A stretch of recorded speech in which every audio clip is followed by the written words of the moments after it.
Hey guys, welcome back to rhrjen. I'm so glad you're here. Guys, I have such a good show for you today. We are taking a look at this Us Weekly article. And I know they are Harry and Meghan's new mouthpiece. Besides People magazine, they also have Us Weekly. But that's why we're looking at it because I believe Harry put out this article and I want to talk about how awful Harry and Meghan both are. If you're new here, I'm Jen. Make sure you're subscribed, hit the thumbs up, leave me comments as all of those help YouTube recommend my videos and I sincerely appreciate it. Now let's jump right on in with this article. Inside the very emotional reunion between Prince Harry and King Charles after nearly 2 years apart. Are we already playing victim with him? Really? Whose fault is it that they've been nearly 2 years apart? I wonder. All right. So basically, this piece describes an intimate 45-minute chat at Windsor Castle with hugs and tears and promises to stay in touch. Way too specific for some like random palace whisper, as Harry is going to claim. They repeatedly refer to some source. Okay. So let's see here. If it was Harry and King Charles, who would have more of a motivation to leak things? Oh, I know. Harry would. You can't trust that guy with anything. It was definitely Harry. I have to say allegedly, but in my opinion, who would have more of a motivation to leak things? And when I say Harry, it's probably Meghan, but it's Harry and Meghan doing this, in my opinion. So, again, way too specific of details. It was just a father and son, no staffs, no leaks. Who else spills this tea? Harry does. His people do, obviously. I mean, think about it. Us Weekly is very pro Harry and Meghan. They've run exclusives from Harry's inner circle before. I don't believe he has one of those, but that's what they claim it was before. Like the after the Hollywood Reporter called her the dictator in heels. So funny. They tried to use Us Weekly to damage control that. So, yeah, I doubt that it's the palace sources doing this. It's got to be Harry and Meghan. So let's take a look. I'm not going to read this thing. We're just going to hit some of the highlights and the lowlights on this thing. And I want to tell you some of my thoughts. So, an insider, see, sharing the very emotional, long awaited reunion. Again, it's not like they were separated because of war or some uncontrollable circumstance. It's because of Doofus. It's all his fault. It's all his fault. So after nearly 2 years of estrangement, the meeting was sparked by a handwritten letter. My God, I just had like PTSD from all that faux calligraphy that Meghan does. I was like, oh my gosh, can you imagine what that letter would look like? Can you imagine what Harry's letter would look like? It would say, "Dear Paul," written in crayon. Please, please let me come home. He's like, no, no, darling boy, you're on your own. You made your bed. Now go sleep with it. All right. Anyway, let's see. Handwritten letter from Harry earlier this year to Charles expressing a desire to reconnect. Okay. Again, bull, fill in the blank. I just don't believe it. I don't. Harry is desperate and looking for anything to cling to, any kind of anything, and he's using this as a publicity stunt, in my opinion. So they talk about the meeting that happened. What was it last? Hold on. On Wednesday, September the 10th. Okay.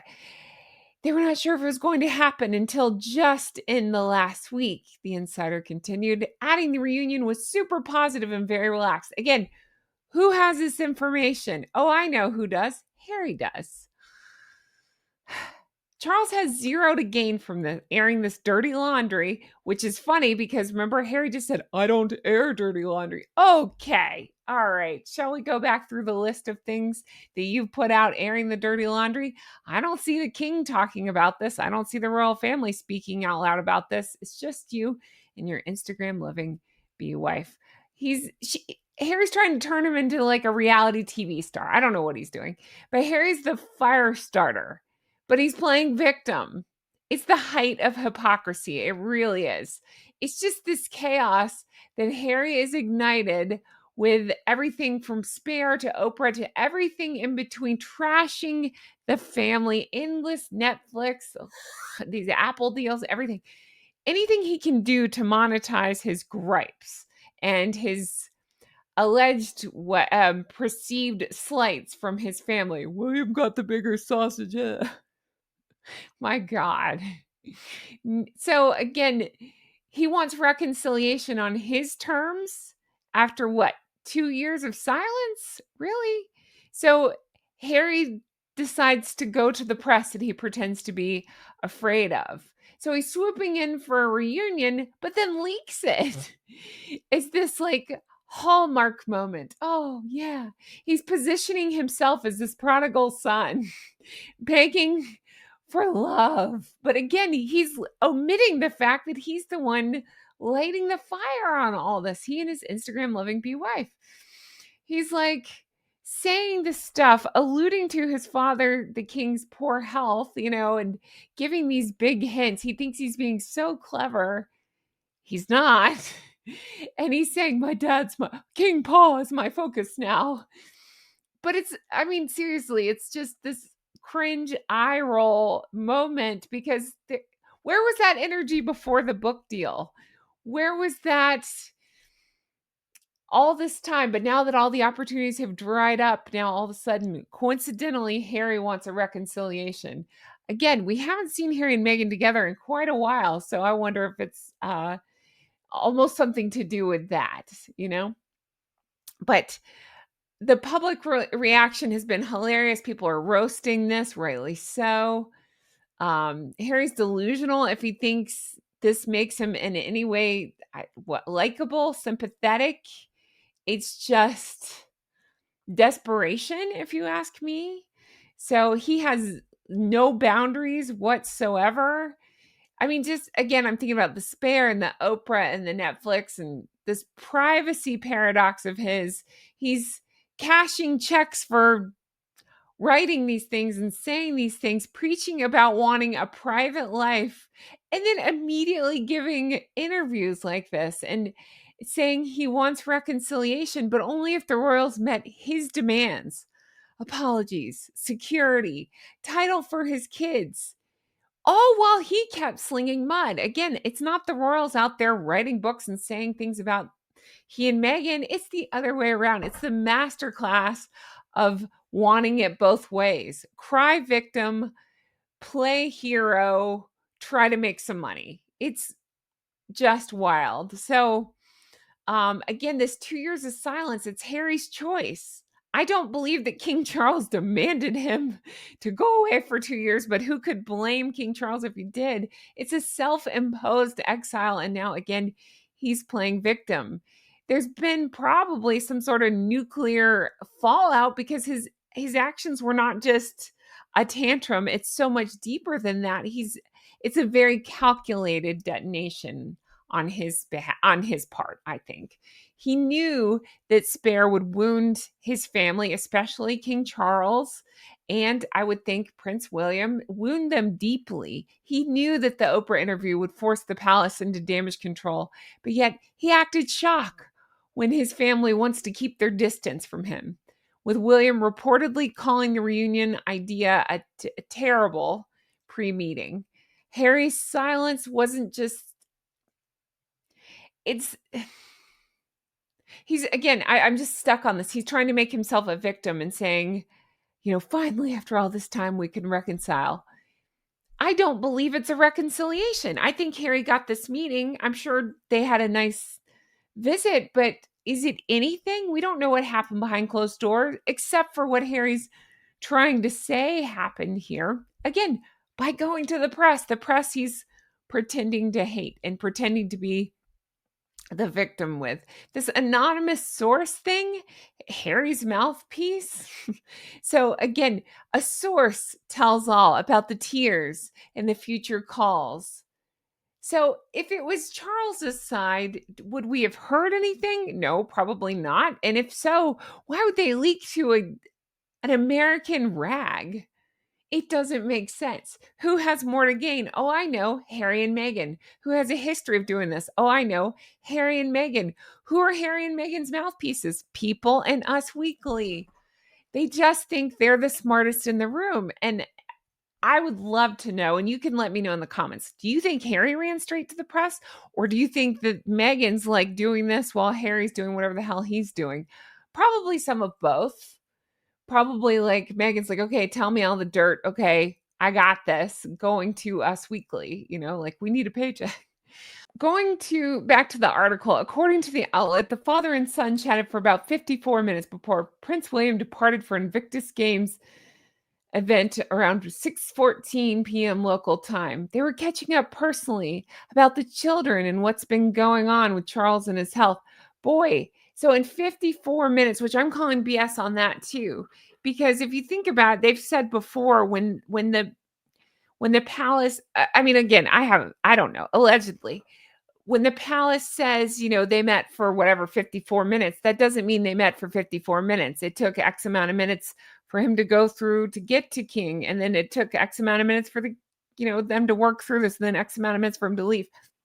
I just don't believe it. I don't. I was probably, how are you? Good. Hi, Paul. Can I have some money? She's mean to me. Whatever it was. And then that's that. Go on your merry way. Bye-bye now. See you in 2 years, whatever. But it's just, again, who is believing this? That some source with all these details gave this interview. Again, according to the source, the mood was genuine and positive. Who stands to benefit from this? Oh, I know.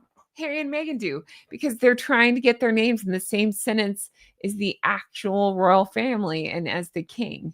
It's Meghan and Harry's calculating game once again, using leaks as weapons. Their MO, that's just what they do. Remember the private condolences leak after the Duchess of Kent's death? Well, Harry plants it as thoughtful, but it's just, look at me. I'm the good one. It's infuriating is what it is. I think everything he does seems to be, let me try to one up Prince William. Good luck with that. And let me try to, I don't know, get at my father. It's so juvenile and childish. It's so hairy. Um, Meghan, of course, I would say she likes to feed the narrative like this to try to, it's always about a fresh start and an olive branch and stuff, trying to rehab their image, but there is no rehabbing their image. It's it's their reputation is what it is because of the two of them, and because you can't trust them, and because of what they continue to do over and over. So again, I would say look at the big picture, the broader damage. This erodes trust. There's no possibility of a real reconciliation, in my opinion. I just think I mean, we've heard supposedly, allegedly, Williams Camp slammed this as was it a terrible idea pre-meeting, pre-leak. And I wonder why. Oh yeah, because it's a terrible idea. Look who's leaking. So I mean, I guess my hot take is that they're calculating so much so that it's actually chilling. Leaks like this aren't meant to do anything. They're not meant to heal some family rift. It's just meant to what? Who cares about the royal family, according to Harry and Meghan? It's just meant to elevate themselves. They're hijacking this private moment for sympathy points while claiming family first, only when it sells. So, again, let me know in the comments your thoughts on all this. Do you think this was actually a meeting like Harry said? I don't believe anything Harry says. I don't even like the word reconciliation for this, but do you think it was some sort of mild olive branch toward that? I mean, is it just Harry being delusional, Harry as per usual? He's the architect of his own exile, right? I mean, he's leaking tears to play victim. It's exhausting. It really is. What do you think? I mean, is this just a complete farce like everything else? I feel like I know the answer to that. I'd like to know, I don't know. I'd just like to know your thoughts on all this. Let me know. Do you think that Harry did the meeting? It was probably just, here's a picture of my kids, and then Meghan took it from there. and put this out in the press so that way, again, they could have their names close together. Think about the timing of all this. I don't get into politics here, but you know what's going on right now in England. Uh, American invasion right now. We had our people over there, Americans over there visiting, and so a lot of news is covering, the visit and the presidential visit and first lady and state dinner and everything that's going to be going on. So, of course, Harry and Meghan want to get their name out there around this and I don't know, I would think tie themselves to it in some way. And so what interesting timing, right? What interesting timing. Okay, let me know your thoughts on all this. Thank you so much for watching as per usual. I sincerely appreciate it. I can't wait to read your comments. Um just let me know in the comments below all your thoughts. If you want to support my show, you know how to do it. Check out my merch. Everything's fine. Everything's not fine with Harry and Meghan. Everything's fine. Should I send one to King Charles? Should I send one to Catherine? Honk honk. Anyway, and I have, of course, Team Catherine and so much more. Check that out and check out my Patreon, patreon.com/Real Housewives Recaps. It's my old name. It's tons of new content, hundreds of bonus videos. Check that out if you're interested. A huge thank you for your support and for being here. That's how you can become an executive producer. It's right there on patreon.com/Real Housewives Recaps. So check that out if you're interested. In the meantime, thanks for supporting. And of course, I do have, hold on, I've got it here, my second channel. I have Goose Adventure. That's where I'm detailing how I lost 140 pounds. I did it drug-free, surgery-free, all that stuff. Check it out. If you're the least bit interested, excited to be starting back up over there. So check that out. And that's a lot of check it out. And that's where I'm going to leave you. Hope you guys have the best day and I'll talk to you again soon. Bye-bye. Ah, did I yell too much? I feel like I yelled a lot, but I'm sorry. In case you didn't know, Harry completely sucks. I know we know, but it's easy because sometimes I can tell by clicks, people just aren't as into the Harry story. They're just not. But I just feel the need to remind everybody Harry completely sucks. I mean, completely sucks. He really is the worst, right? The worst. All right, I'm gonna leave this here. What do you think? I think it's cool. You know why I wore this? Because America's in the house. America's in the house. America's visiting. So I figure we'll see. So it's America colors, it's UK colors, right? I love it. So I did red for that. And then I've only worn this one other time. I thought it was so cool. It's actually two necklaces pulled through each other and then they clasp in the back. So I thought it was fun. All right, I'm going to leave this here. Let me know your thoughts on all this. I hope you guys have the best day, and I'll talk to you again soon. Bye-bye. America's in the house. Why don't they invite me for a state visit? I need to have tea with Catherine. Like now. Like right now. All right, take care. Bye. Oh, goodness gracious. Great balls of fire.